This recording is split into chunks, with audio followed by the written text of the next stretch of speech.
Between 1968 and 1972, America launched 9 human missions to the moon, 6 of which successfully touched down, allowing 12 men to walk on the lunar surface. NASA's next chapter of lunar exploration, called Artemis, has the task of not just going to the moon to create a long-term human presence on and around it, but also to prepare for ever more complex human missions to Mars. In short, everything we must be able to do here, we must first do here.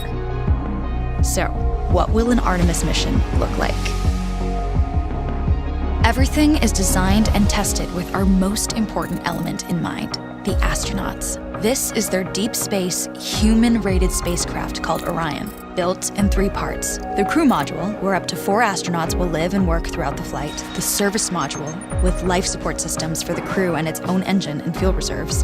And a launch abort system, with engines capable of pulling the crew module to safety during launch should anything go wrong.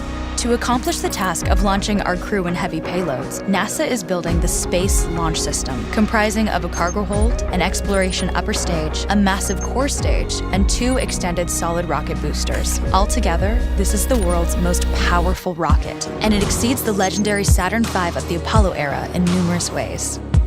Sitting on the launch pad, the entire rocket, fully fueled, weighs just over 6 million pounds, 5.2 million of which is just the fuel.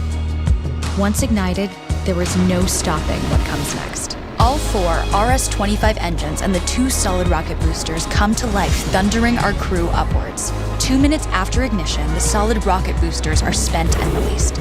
8 minutes after launch, the core stage is depleted and separated. The upper stage fires briefly, placing Orion into a parking orbit around the Earth.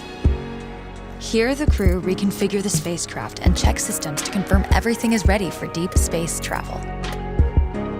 With a go from mission control, the crew reignite the exploration upper stage engines to leave Earth entirely. The exact timing of this maneuver is critical to reach a speed that can escape Earth's gravitational pull, but also put Orion on a course that will intersect the moon days later.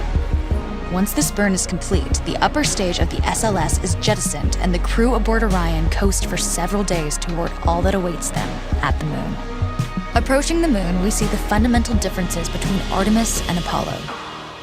Instead of requiring Orion to serve as an expendable lunar command module or to carry a constrained lunar lander, the Artemis missions will take advantage of a different approach: pre-staging. Everything needed for lunar missions will be positioned in advance by commercial and international partners. This includes rovers, science experiments, and human-rated systems on the surface.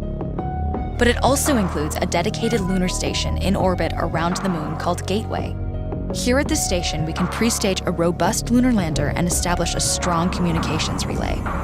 Designed with open standards, the Gateway can be expanded as new missions and partnerships develop, allowing multiple human missions on the moon at the same time and enabling ongoing science to be conducted even between human missions.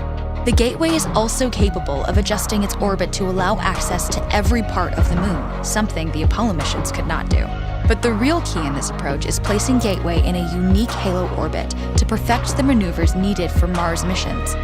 And with the growing list of commercial and international opportunities, Gateway is the ideal hub between Earth and all that lies beyond.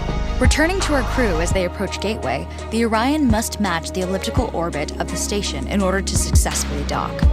Once on board, pre-selected crew members transfer to the lunar lander, while those assigned to Gateway remain on station. The lunar lander system itself is built for 3 unique steps: descending from the halo orbit of Gateway down to a low lunar orbit, descending from low lunar orbit to the surface, and once the lunar mission is complete, launching from the surface of the moon and ascending all the way back to the orbiting Gateway.